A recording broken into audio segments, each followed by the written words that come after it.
Alors ce soir, j'ai un message à cœur que Dieu a déposé sur mon cœur il y a déjà plusieurs semaines de cela. C'était cet été. Et vous savez, quand on prépare des messages, on cherche la face de Dieu. On veut pas juste balancer une bonne idée comme ça. On veut pas juste balancer ce qu'on pense être bon ou pas. On veut dire, proclamer la parole que Dieu nous donne pour nous lors des soirées perchoirs. Et il y a des moments où tu sais que la parole que tu vas donner, Dieu t'a encouragé dans les temps de prière, Dieu t'a encouragé au travers des échanges que tu as pu avoir avec d'autres personnes, et tu sais que ce que tu vas donner, c'est vraiment la parole que Dieu veut que tu donnes. Et il y a d'autres moments où tu as un message sur ton cœur, tu as une parole de Dieu sur ton cœur, et tu sais que c'est ce que Dieu veut que tu donnes parce qu'il y en a un qui veut pas que tu la donnes.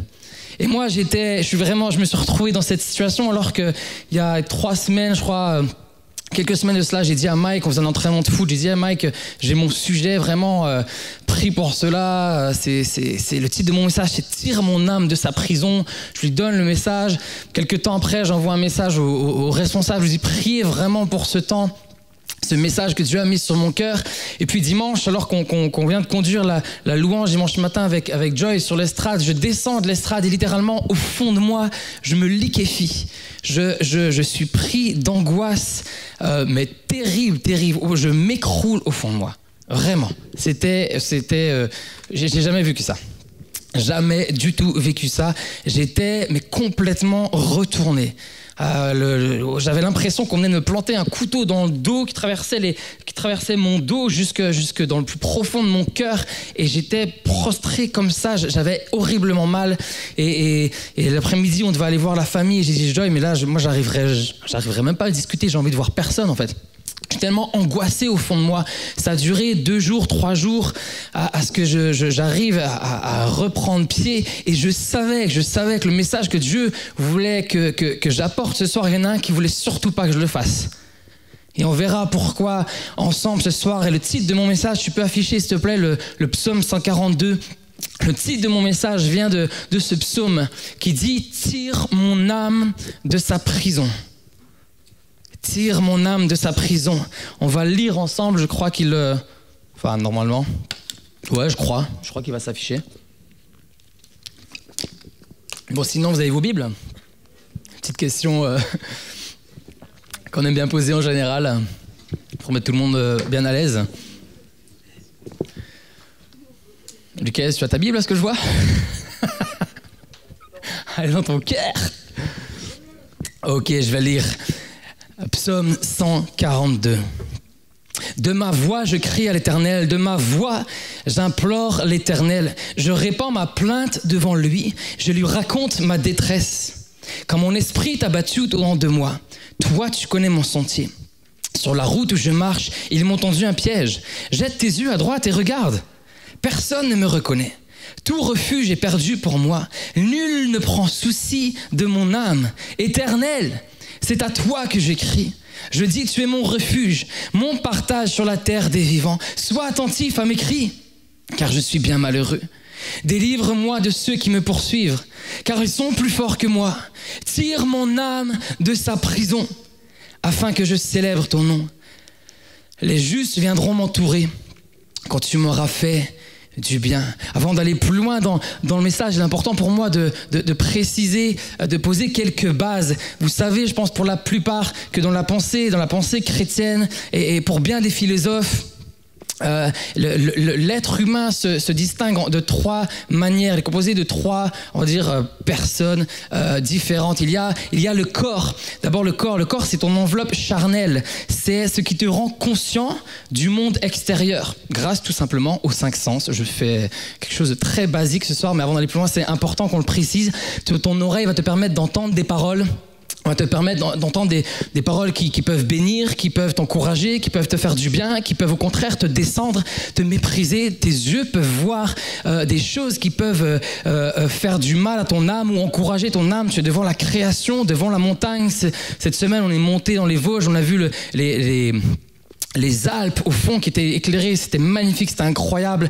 Et tes yeux peuvent voir cela, ou tes yeux peuvent voir des choses qui font du mal à ton âme. Tout ça, c'est ton corps. Ton corps te renvoie à l'extérieur, au monde extérieur. Ton corps peut tomber malade. Ton âme n'attrape pas froid. Ton âme n'a pas de rhume. Ton corps peut tomber malade. Ton corps peut avoir un rhume. Ensuite, il y a l'esprit. L'esprit, au sens biblique du terme, c'est pneuma. C'est par ton esprit que Dieu veut communiquer. C'est par ton esprit que Dieu, dans ton esprit que Dieu veut te parler. C'est là où il agit, c'est là où ton esprit, c'est ce qui te met en relation avec Dieu. L'esprit te donne la conscience de Dieu. Le corps te donne la conscience du monde extérieur. L'esprit te donne la conscience de Dieu. D'ailleurs, dans la Bible nous dit que c'était l'œuvre de Dieu, l'œuvre de Jésus à la croix. Nous étions morts par nos fautes. Colossiens 2, verset 13. Éphésiens, chapitre 2, verset 1 à 5 nous dit « Nous étions morts par nos offenses. » Mais Dieu nous a rendu la vie avec Christ. Autrement dit, ce n'est pas ton corps qui était mort, c'est ton esprit qui était mort. Ton esprit prend vie quand l'esprit de vie vient l'allumer. Ton esprit prend vie quand tu acceptes le sacrifice, le pardon de Christ pour toi. Ton esprit prend vie à ce moment-là. C'est pour ça que la Bible nous dit que Dieu est venu nous donner la vie, et la vie en abondance. Il est venu nous donner la vie. C'est pour ça qu'on parle de nouvelle naissance.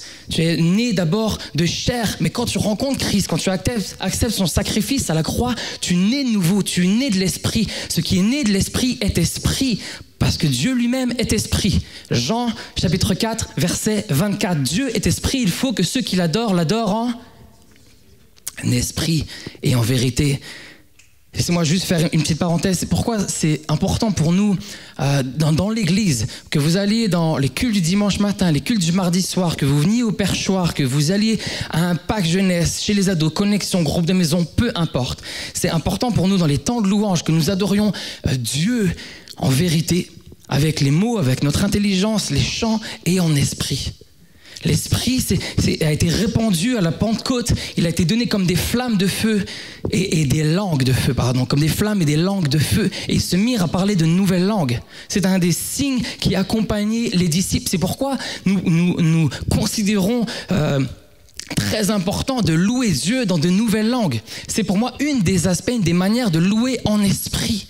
Tu le loues dans des nouvelles langues. Je ne sais pas si vous avez déjà remarqué, mais bien souvent quand tu loues dans des nouvelles langues, c'est comme si tu rentrais dans une autre dimension. Vous avez déjà remarqué ça? Il y a quelque chose de plus qui se passe. Parce que ce n'est plus ton intelligence qui prend le dessus, c'est ce qui est esprit. Et ce qui est esprit, c'est connecté avec celui qui est esprit, Dieu lui-même. Les amis, écoutez le message de Claude Écoué sur la louange. Vous retrouvez ça sur la page YouTube, Icos Mulhouse.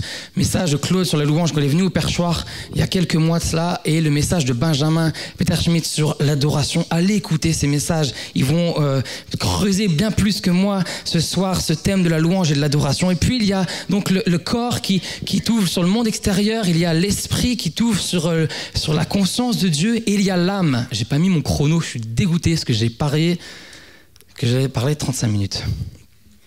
Voilà, je suis désolé. Du coup, j'ai gagné le pari. Elle est ouf.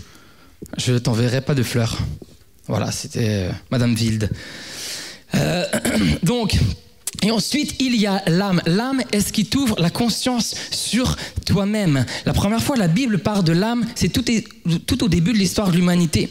Genèse chapitre 2, verset 7 nous dit que l'Éternel Dieu forma l'homme de la poussière. Il souffla dans ses narines un souffle, un esprit de vie. Et l'homme devint un être vivant, une âme vivante. Le mot ici, être, vient de l'hébreu nefesh, qui veut dire âme. L'âme est ce qui caractérise un individu, un être. C'est ce qui nous rend unique par rapport aux autres mammifères qui peuvent exister. Nous avons une âme, c'est ce qui nous rend unique, beau et vulnérable à la fois. C'est là où il y a le siège de tes émotions, le siège de tes sentiments, le siège de tes convictions, le siège de tes appétits, le siège de ta confiance. L'âme est ce qui te caractérise, qui nous caractérise. c'est tes faiblesses, c'est tes qualités, c'est tes défauts, c'est tes meurtrissures, c'est tes blessures, c'est tes moments qui t'ont encouragé, c'est tes points forts que tu connais au fond de toi, c'est tes qualités. L'âme, c'est la connexion entre le divin, le souffle de l'esprit, et le corps, et la chair, la terre, la poussière de la terre. En gros, pour résumer, pour faire simple, il y en a que j'ai perdu. Il y en a qui sont gênés de lever la main. En gros, ton âme, c'est une espèce d'interface qui va recevoir d'une part les informations que le corps lui envoie.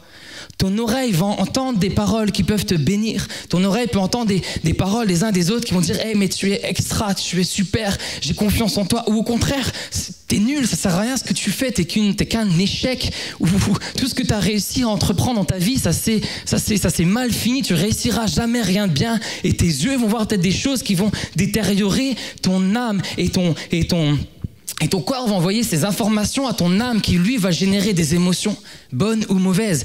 Et en même temps, il y a d'autre part ce que Dieu dit de toi dans ton esprit. Tu es une créature merveilleuse. Tu es une créature merveilleuse. Voici ce que dit Dieu dans sa parole et ce qu'il veut dire à chacun de nous dans nos esprits, peu importe ce que tu penses de toi-même. Tu es une créature merveilleuse. Je t'ai formé, désiré, designé tel que tu es et c'est ce que je voulais pour toi. Tu es une créature merveilleuse. Tu es exactement comme je voulais. Tu es plus que conquérant. Tu es quelqu'un qui peut surmonter. Tu es appelé à être la tête et non la queue. Voici ce que l'Esprit de Dieu dit de toi dans ton esprit. Et voilà l'âme qui est au milieu qui doit gérer tout ça. Ton âme peut être anxieuse, dans la joie, dans la tristesse, sereine, angoissée, meurtrie, guérie, tourmentée ou en paix. Elle peut être enchaînée. Tu peux avoir des addictions. C'est pas ton corps qui est addict seulement, c'est ton âme qui est addict. Tu peux être tourmenté dans ton âme. Je ne sais pas si vous avez déjà remarqué, mais j'espère que vous avez remarqué, ton corps a bien évolué depuis que tu es enfant. Mais il y a peut-être des blessures que tu as pu vivre dans ton enfance, que malgré que ton corps a changé, ton âme l'a amené avec. Vous avez déjà remarqué ça? Il y a des manières de penser, d'être considéré, d'être vu, dont on nous a parlé, peu importe, qui ont impacté, qui ont meurtri des fois nos âmes. Et ça, même si ça s'est passé il y a des années, aujourd'hui encore, c'est présent. Ma première question pour toi ce soir, et c'est pour ça que j'ai introduit le message comme cela, c'est comment va ton âme? Comment va ton âme? Je ne peux pas y répondre pour toi, j'attends pas forcément de réponse, mais j'aimerais juste qu'honnêtement on puisse s'examiner nous-mêmes. Comment va mon âme? Comment va ton âme, mon ami? La Bible nous parle de l'âme à maintes reprises. L'état de ton âme intéresse Dieu. 3 Jean, chapitre 1, verset 2, « Bien-aimé, je souhaite que tu prospères à tous égards et que tu sois en bonne santé comme prospère l'état de ton âme. » Dieu est intéressé dans l'état de ton âme, à quel point ton âme va avancer, progresser. Ça veut dire quoi? C'est sous-entendu qu'entre guillemets, ton âme peut être passée par des moments de trouble, des moments de désarroi, ton âme peut être tourmentée, ton âme peut être ébranlée, peut être encombrée, peut être emprisonnée, mais tu peux t'en sortir, tu peux prospérer, ton âme peut prospérer. Il y en a qui ont dit amen. Il y en a, je les ai entendus, bravo, merci. C'est toi? Merci mec, je te paierai un coup après. Ce qu'il faut aujourd'hui, c'est qu'on dépense énormément d'argent pour prendre soin de notre corps. Énormément d'argent. On va à la salle, à la muscu, il y en a qui se font refaire les lèvres, les cils et bien d'autres choses, mais tellement peu de personnes... On peut se faire refaire les cils? Je sais pas... Mais non, mais rallonger... Non, parce que j'ai déjà vu des gens avec des trucs, mon gars, waouh, tu laisses tomber quand ils font les poussières à la maison, c'est trop pratique. Mais on prend tellement peu soin de notre âme, tellement peu soin de ton âme. Si Dieu veut que ton âme prospère, la Bible nous dit que nous avons un ennemi qui veut, lui, détruire notre âme. Matthieu, chapitre 10, verset 28, est-ce que vous êtes avec moi? Yes, ne craignez pas ceux qui tuent le corps et qui ne peuvent tuer l'âme. Craignez plutôt celui qui peut faire périr l'âme et le corps dans la géhenne. Mon ami, il y a un ennemi qui veut détruire ton âme par différentes rues. Et tu as un ennemi, et c'est sérieux. Tu en as un qui ne veut pas que ton âme prospère. Tu en as un qui veut au contraire détruire ton âme. Il veut surtout le détruire pour l'amener avec lui dans la géhenne. Il veut faire périr ton âme. Il s'agit de faire mourir ton âme. Non pour maintenant, mais pour l'éternité. Sinon, il aurait dit le corps, faire périr le corps. Mais il veut faire périr ton âme. En d'autres mots, il veut que tu sois séparé de Dieu pour l'éternité. C'est du sérieux. Je ne vous parle pas de l'âme comme ça à la légère. Je vous parle de l'âme parce que je suis intéressé dans ce qui se passe au plus profond de votre être. Parce que je veux qu'à la fin de cette soirée, vous soyez pleinement convaincus que votre âme est sauvée, rachetée par le sang précieux de Jésus. C'est ce qui m'intéresse plus que tout. Le psaume 143, verset 3 nous dit « L'ennemi poursuit mon âme. Il poursuit mon âme. » Ça veut dire qu'il ne s'arrête pas, il ne se relâche pas, il ne se fatigue pas. Il veut atteindre son but, il veut détruire ton âme. Est-ce que vous me permettez d'aller plus loin? Alors laissez-moi boire un coup. Ah, vous vous rendez pas compte dans quel état j'étais cette semaine? Mais à quel point ce message, il me donne la niaque. Luc, chapitre 22, versets 31 à 32, le Seigneur dit, et laissez-moi préciser le contexte, Jésus s'adresse à ses disciples. Il vient de leur dire que l'un d'entre eux va les trahir. Et là, il dit, Simon, Simon, Satan vous a réclamé pour vous cribler comme le froment. Mais j'ai prié pour toi afin que ta foi ne défaille point. Et toi, quand tu seras converti, affermis tes frères. Laissez-moi m'arrêter quelques instants sur ce verset. Le mot réclamer ici veut dire demander pour soi-même. Jésus est en train de dire à ses disciples que Satan demande entre guillemets l'âme des disciples pour lui-même. Pour lui-même. Il demande pour lui-même dans la volonté d'avoir le pouvoir sur quelqu'un. Le mot réclamer, c'est la volonté d'avoir le pouvoir sur quelqu'un dans le but de le torturer ou de le détruire. Voilà ce que le mot réclamer veut dire. C'est comme si il lançait une corde. C'est pour ça, Mike, que je voulais une corde avec un nœud coulant. Bref. C'est comme s'il lançait une corde sur toi pour t'attraper, te saisir de ton âme, pour mieux te contrôler, pour mieux essayer de t'étouffer, de t'étrangler. Des fois, il la lance sur toi et il réussit à t'attraper. Des fois, il lance juste des petits appâts. Des petits trucs comme ça, et tu dis, oh, ça peut être sympa pour moi, et tu le prends et tu t'en saisis. Le mot réclamer veut dire demander pour soi-même. C'est la volonté d'avoir le pouvoir sur quelqu'un dans le but de le torturer et de le punir. Jésus s'adresse à ses disciples. Ces disciples qui l'ont croisé, qui ont été avec lui pendant 3 ans. Ils ont vu Lazare ressusciter, ils ont vu des gens être guéris, des gens être délivrés. Ils ont vu des miracles incroyables. Et pourtant, Jésus leur dit, mais Satan s'attaque à vous. À bien plus forte raison, pensez-vous pas qu'il va s'attaquer à nous? Oh! Il veut amener le plus d'âmes possible avec lui dans la géhenne. Il se bat pour détourner ton âme. C'est son objectif. Pour te tourmenter, pour te contrôler ou te refroidir, peu importe la manière, il veut saisir ton âme. Le mot cribler vient du mot signazo, qui veut dire secouer dans un tamis. Satan vous a réclamé pour vous cribler. Cribler, c'est signazo, qui veut dire secouer dans un tamis. C'est l'image que par une agitation interne intense, le diable veut renverser la foi de quelqu'un. C'est la traduction des mots, c'est ce que veut dire les mots qui sont employés ici dans la Bible. Par une agitation interne, intense, le diable veut renverser la foi de quelqu'un. Il veut ébranler ton âme, il veut ébranler ce qui se passe au plus profond de toi, ébranler tes convictions, ébranler tes sentiments, ébranler ce que tu crois, ébranler ce que tu penses. Peu importe, mais il veut t'ébranler dans le but que ta foi soit ébranlée et qu'enfin tu t'éloignes, tu te refroidisses de Christ. Il veut te cribler. Pour ceux qui ne savent pas, on avait l'habitude à l'époque, et ça se fait encore dans certains pays, de cribler le blé, de cribler les céréales. C'est de prendre les graines, alors je suis pas un expert en la matière, mais c'est de les battre, de les passer dans un tamis afin de séparer le grain de son enveloppe et de toutes les mauvaises herbes, des fois les cailloux, les mauvaises choses qu'il pouvait y avoir. Et à la fin, l'agriculteur, le paysan, enfin bref, celui qui s'en occupe, il gardait la graine de blé, la graine de céréales. C'est ce qu'il importait. Le diable veut te cribler pour ébranler ta foi. Et lui, il ne veut pas garder les bonnes choses. Il veut faire sortir ce qu'il y a de plus mauvais au fond de toi. Te faire croire que les mensonges, que le péché est ce qui te définit. Te faire croire que peut-être la prison dans laquelle tu te trouves est ce qui te définit. Est-ce qu'il va te tourmenter et rester dans pour ton âme pour le reste de ta vie? Il veut t'accuser, t'emprisonner dans des mensonges, dans des addictions. Et pour cela, il va utiliser différentes techniques. Je vais pas m'arrêter sur toutes les techniques. Quand la Bible parle des ruses du diable, allez lire vous-même la Bible. Là, ce que je suis en train de vous partager, c'est un verset que j'ai lu moi-même, que j'ai étudié. Vous avez une Bible à la maison. Enfin, j'espère, si vous n'en avez pas, venez nous voir à la fin. Et s'il y en a qui ne comprennent pas tout ce que la Bible dit, envoyez-nous des messages, on est là pour discuter avec vous, pour vous aider, peu importe. Mais tu dois puiser toi-même les propres choses dans la parole de Dieu.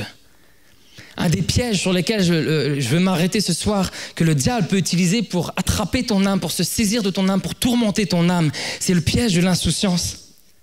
Certains d'entre vous, je vous parle de ce message, et vous ne vous rendez même pas compte de l'enjeu qu'il y a. Vous vivez votre vie pépère, sans prendre trop de risques, sans faire trop de mauvaises choses, sans faire trop de péchés. Vous dites, ah mais moi ça va, franchement j'ai une vie plutôt cool, j'ai une vie plutôt posée. Vous vivez votre vie tranquillement.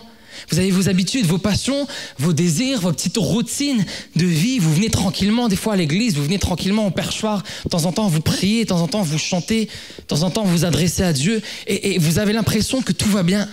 Laisse-moi juste te dire ce soir que tu vis dans une prison dorée. Parce que les mêmes gens, les gens qui étaient avec Noé, quand Noé préparait son arche, avaient certainement les mêmes pensées. Ils avaient leur routine, ils avaient leur train-train, leur manière de vivre, leurs habitudes, leurs passions. Et ils ont péri. Ils ont péri. Ils ne se rendaient pas compte qu'un déluge allait venir. Alors je ne pense pas que tous s'adressaient à Noé en se moquant de lui, en lui jetant des cailloux, en le traitant d'espèce de fou. Je pense qu'il y en a qui devaient se dire, mais en fait, moi, je m'en pète. Franchement, je m'en fiche de ce qu'il fait. Ça me fait ni chaud ni froid. Qu'il y en ait un qui fabrique son arche, qu'il y en ait un qui fasse une villa, qu'il y en ait un qui fasse ses délires. Mais moi, je m'en fiche, moi, je fais ma vie. Et toi, peut-être que tu viens dans la présence de Dieu et tu dis, mais moi, que je sente la présence de Dieu ou pas, que je passe du temps avec Dieu ou pas, ça me fait ni chaud ni froid. Je continue à mener ma petite vie, j'ai mon petit train-train quotidien, j'ai ma petite manière de vivre, mes petites habitudes, et ça marche. Ça marche. Franchement, mes affaires vont bien, ma famille va bien. Mais comment va ton âme? Comment va ton ame? Il peut utiliser le piège de l'insouciance, il peut utiliser des prisons, et je vais m'arrêter juste sur une prison que le Seigneur mettait à cœur ce soir, c'est celle du psaume 142, c'est la prison de l'abattement. David, au moment où il fait monter cette prière à Dieu du psaume 142, se trouve dans une caverne. Laissez-moi vous préciser le contexte, vous trouvez tout cela dans la Bible, hein. Vous trouvez cette histoire dans 1 Samuel chapitre 24. Mais pour vous préciser, pour ceux qui ne connaissent pas l'histoire, David a été choisi pour être un nouveau roi, pour remplacer Saül qui a désobéi à Dieu, qui a fait de mauvais choix. Et très jeune, il a été choisi pour être roi.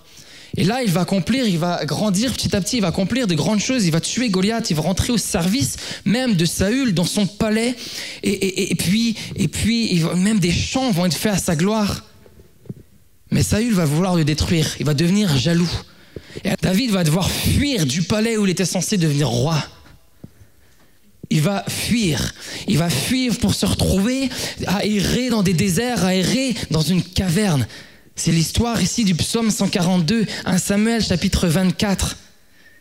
David avec ses hommes va se retrouver dans la caverne à fuir Saül et son armée qui veulent le détruire.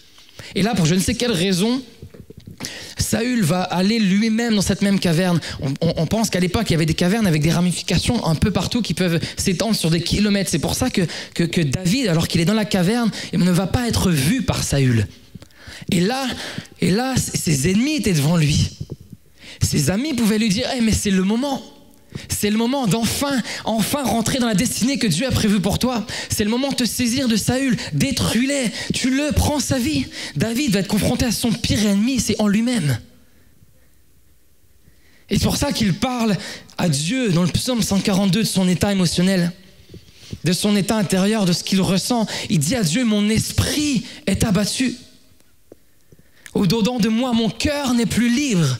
J'ai l'impression que mes émotions se retrouvent comme dans un étau qu'on essaye d'écraser. Il y a d'un côté mes ennemis qui veulent me détruire, d'un côté mes amis qui veulent essayer de me faire rentrer dans une destinée, je sais, n'est pas bonne pour moi. Il y a ce qui se passe dans mon âme. Et ton âme, et son âme, pardon, est comme emprisonnée dans cet étau qui l'écrase. Ah, je suis sûr qu'il y en a qui ont déjà vécu ça. Avoir les émotions, le cœur, l'âme, comme pris dans un étau qui écrase.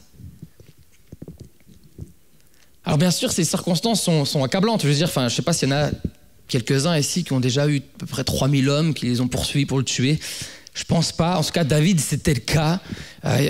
L'armée de Saül, plus de 3000 hommes voulaient l'abattre, voulaient le tuer. Je pense que c'est à peu près normal que son âme soit angoissée. En tout cas, moi, je ne lui jette pas la pierre pour le coup. Et son âme était angoissée, son âme était accablée. C'est pour ça qu'il crie à Dieu pour sa délivrance face à l'abattement. C'est la prison dont il parle. Il crie à Dieu. L'abattement, c'est un état physique, moral, spirituel où tu es extrêmement affaibli. Tu es défaillant. Tu as envie de partir, tu as envie de tout lâcher, tu as envie de tout abandonner. Tu as envie de partir loin, qu'on ne te voit plus, qu'on ne parle plus de toi. Tu as envie de disparaître. Tu es découragé, tu es lassé. Tu es fatigué. Et bien sûr, le diable, dans ces moments, il est très fort. Vraiment, très fort. Vous retrouvez ça, c'est pas moi qui l'invente, hein, c'est écrit dans la suite du psaume. Il veut te faire croire que tu es seul. David dit, nul ne prend souci de mon âme. David lui-même, alors que dans les chapitres précédents, vous lisez, c'est extraordinaire, il va se retrouver avec toute son armée de vaillants hommes qui sont prêts à mourir pour lui, qui vont accomplir des exploits pour lui. Il va dire à Dieu, mais nul ne prend souci de mon âme. Quand tu es découragé, lassé, une des choses que le diable veut te faire croire, c'est que tu es seul. C'est que personne ne voit ta peine, personne ne voit ton découragement, personne ne voit ta misère, personne ne voit des fois les cris qui sont au fond de ton cœur, personne même les entend. Il est acculé, poussé dans ses retranchements. Il a l'impression qu'il ne s'en sortira plus, qu'il n'y a plus d'issue, que sa prison de l'abattement est une prison qui va le faire mourir. Le diable veut te décourager. Il veut te faire croire que même les efforts, peu importe depuis combien de temps tu les fais, ne suffisent pas à t'en sortir. Peu importe depuis combien de temps tu ne changeras pas. Tu es destiné à rester comme ça. Tu es destiné à reproduire les erreurs que tu as faites depuis des années. Il veut te faire croire que malgré les efforts que tu fais pour t'approcher de Dieu, tu n'y arriveras jamais à toucher le bord de son vêtement. Tu n'arriveras jamais peut-être à chanter, à t'approcher de Dieu comme les responsables de louanges sont approchés tout à l'heure et beaucoup de monde dans la salle. Il veut te faire croire que tu n'y arriveras jamais. Je me calme. Vous me laissez me calmer ?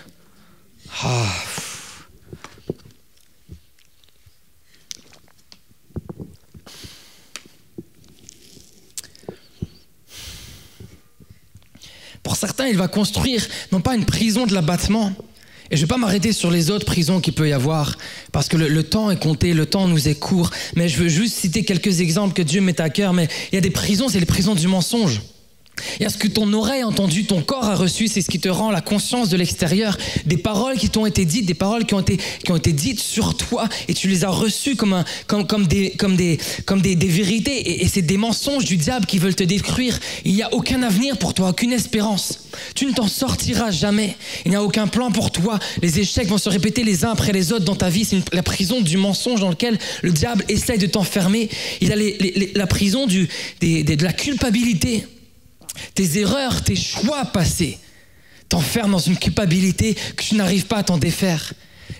J'avais juste cette parole tout à l'heure quand je priais pour ce message. Il y a quelqu'un qui est là et la culpabilité au fond de toi t'accable parce que tu as fait un choix dans ta vie de te séparer d'un enfant que Dieu t'a donné. Et la culpabilité, tu n'en as parlé à personne, mais la culpabilité te détruit.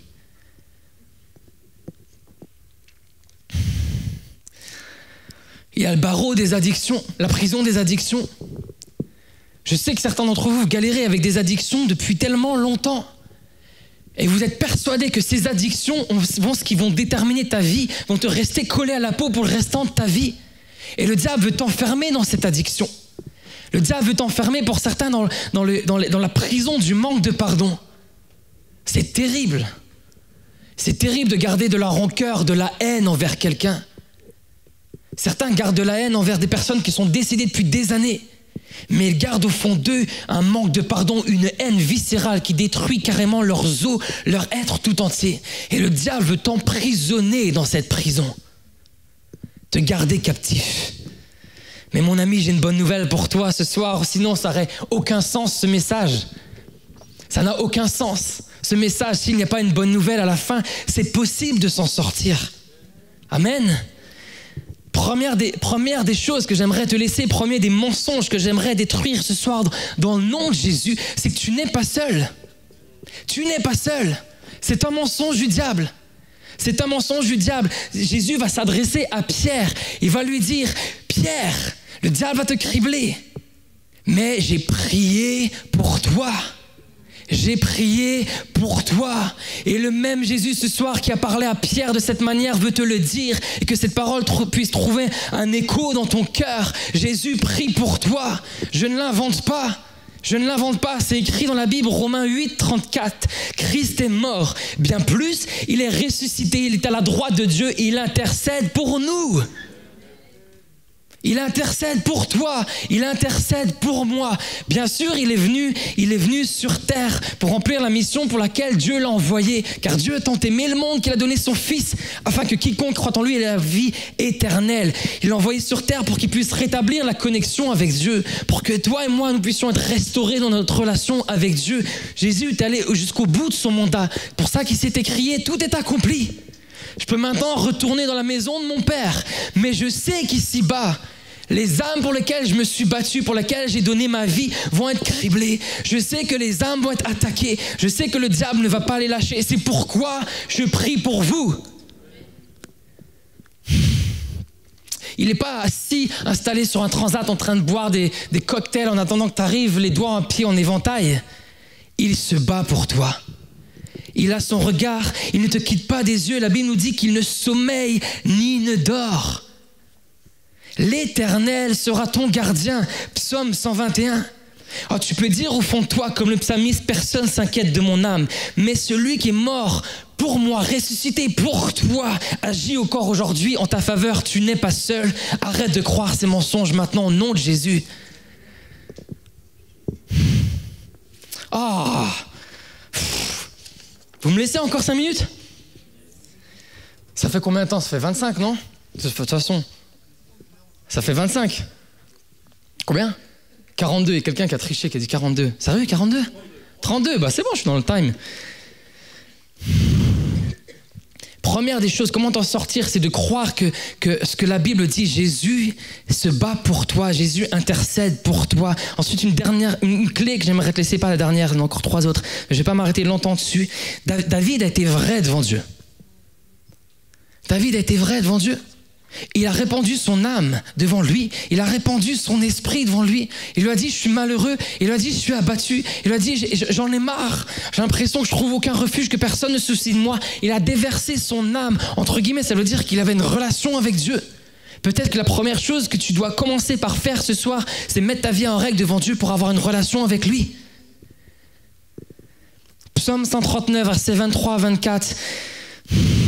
Le même David dit, ô Dieu, regarde au fond de mon cœur. Le mot cœur ici reprend les mêmes termes que le mot âme. C'est ton être intérieur. Il s'écrie à Dieu, regarde au fond de moi.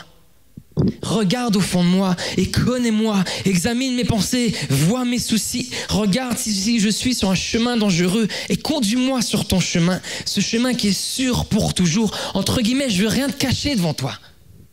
Je veux être vrai. Mais sonde-moi, révèle-moi s'il y a quelque chose au fond de moi qui m'entraîne vers le bas. Révèle-moi s'il y a quelque chose au fond de moi qui doit être guéri. S'il y a une blessure qui doit être guérie, s'il y a quelque chose que je dois mettre à la lumière. Révèle-le-moi, oh Dieu. Ensuite, il y a les encouragements. Tu as besoin des autres. Jésus va dire à Pierre, le diable va te réclamer, va te cribler. J'ai prié pour toi. Mais toi, quand tu seras converti, affermis les autres. Le mot affermir ici veut dire encourager. Je ne sais pas si vous êtes comme moi, je ne sais pas si vous avez déjà remarqué, mais dans notre société, on est tellement rapide pour critiquer. Certains ressortent de soirée comme ça, ils disent purée, mais il était relou comme il a parlé vite, mais il était relou comme il a parlé, on n'a rien compris à ce qu'il disait. Ils vont y mettre toutes sortes de critiques, peu importe, sur la louange, sur l'atmosphère, peu importe. On est très facile, très rapide pour critiquer, mais tellement lent pour encourager. C'est un ministère dans la Bible, le ministère d'encouragement. Barabbas a reçu le don d'encouragement, veut dire don d'encouragement. Qu'on soit connu ici au perchoir, que ta vie, que ce que tu es, ce que tu représentes, ce que tu dégages, une bonne odeur, un parfum d'encouragement. La Bible nous dit que à la langue appartient le pouvoir de la vie ou de mort. Non seulement pour ta propre vie, pour ton âme, mais pour les autres. Les paroles de vie que tu déclares sur quelqu'un sont puissantes. Et les paroles de mort et les paroles de critique le sont tout autant. Tu as besoin des autres. Certains, vous êtes passés par des moments douloureux, des moments terribles, des moments de détresse, d'angoisse. Et vous en êtes sortis. Alors encouragez les autres. Encouragez les autres. Je termine avec ce point. Il a dit à Pierre, quand tu seras converti. Vous me laissez boire, s'il vous plaît, ma dernière goutte d'eau. Est-ce que ça va? Est-ce qu'il y en a qui reçoivent quelque chose? Il dit à Pierre, quand tu seras converti, il y a une étape cruciale, importante, indispensable pour que tu sois libéré de ta prison, pour que tu sortes de ta prison.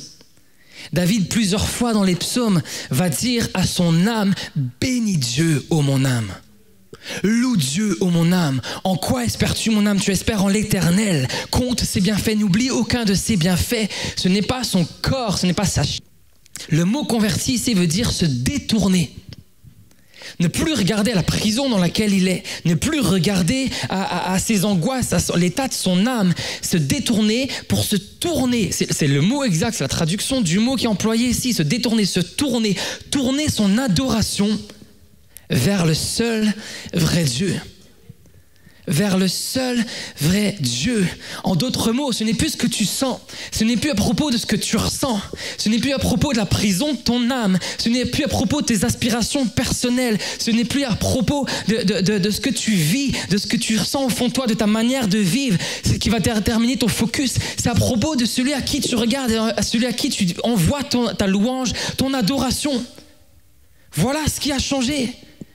Cette semaine, hier...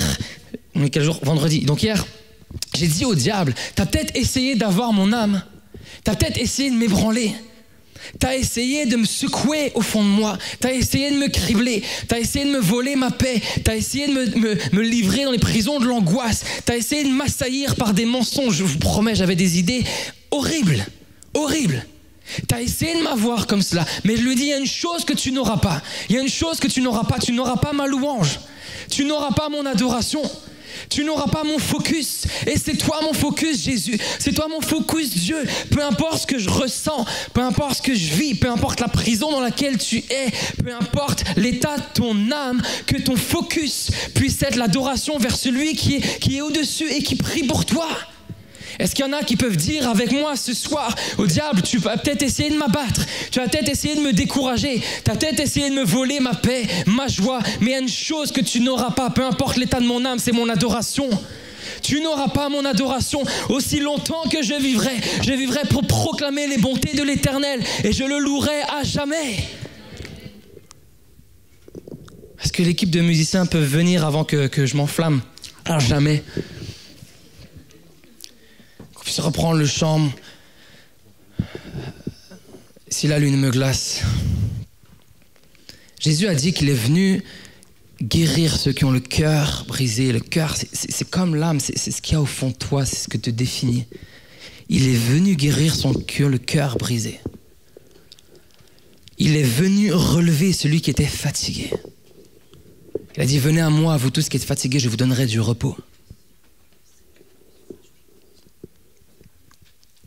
Et il a dit une chose importante, une des choses dans Ésaïe. Il a dit, l'Esprit du Seigneur est sur moi. Il m'a oint pour libérer les captifs.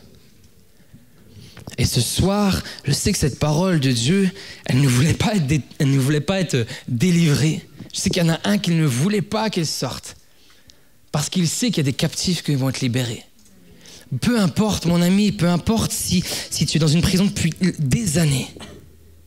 Peu importe. J'ai la foi. Je sais le Dieu dans lequel je crois. Je sais qu'il est celui qui libère les captifs. Je sais qu'il est celui qui libère, qui délivre. Il est celui qui restaure les âmes. Que tu le crois ou pas, peu m'importe. Je sais que mon Dieu est capable de le faire. Peu importe depuis quand. Ce soir, certains, vous avez vos âmes captives. Captives. Et vous errez là comme des âmes en peine. Vous êtes là physiquement, mais votre âme est torturée, tourmentée. J'aimerais juste qu'on prenne un temps ce soir pour louer celui qui mérite notre seule adoration.